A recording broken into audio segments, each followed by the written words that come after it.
नमस्कार not time TV को स्वागत। मु रजनीकांत पंडा।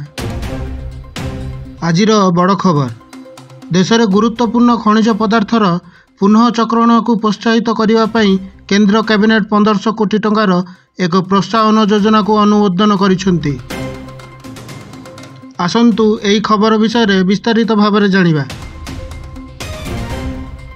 परिवेश सुरक्षा एवं आत्मनिर्भरशील भारतर लक्ष्य को सुदृढ़ करने केंद्र सरकार एक गुरुत्वपूर्ण पदक्षेप नहीं। बुधवार अनुष्ठित कैबिनेट बैठक में 1500 कोटी टंकार एक प्रोत्साहन योजना को सबुज पताका देखाई दिया जाइछि,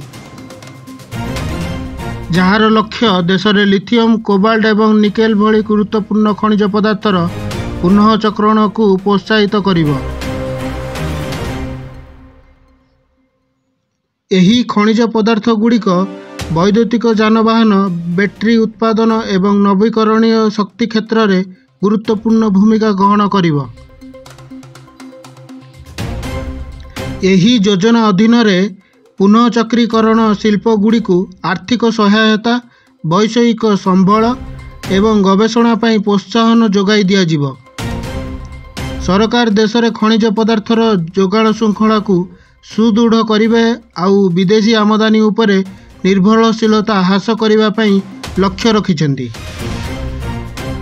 एही योजना केवल परिवेश सुरक्षा रे योगदान देव, निजुक्ति सृष्टि हेब एवं सबुज प्रजुक्ति विद्या को मध्य प्रोत्साहित करिवो। एही योजना सहित भारत केवल एहार खनिज आवश्यकता पूरण करने दिगरे अग्रसर हेब, विश्व स्तर रे स्थायी विकासर लक्ष्य हासिल करिबारे मध्य योगदान देव। अधिक सूचना पाई आम नॉट टाइम टीवी चैनल सहित जोड़ी होई रुहंतु। धन्यवाद। वर्तमान पाई एतिकी रहिली, पुणी देखा आउ एक नुआ खबर सहित। देखुतांतु नॉट टाइम टीवी, प्रत्येक मुहूर्त प्रत्येक खबर।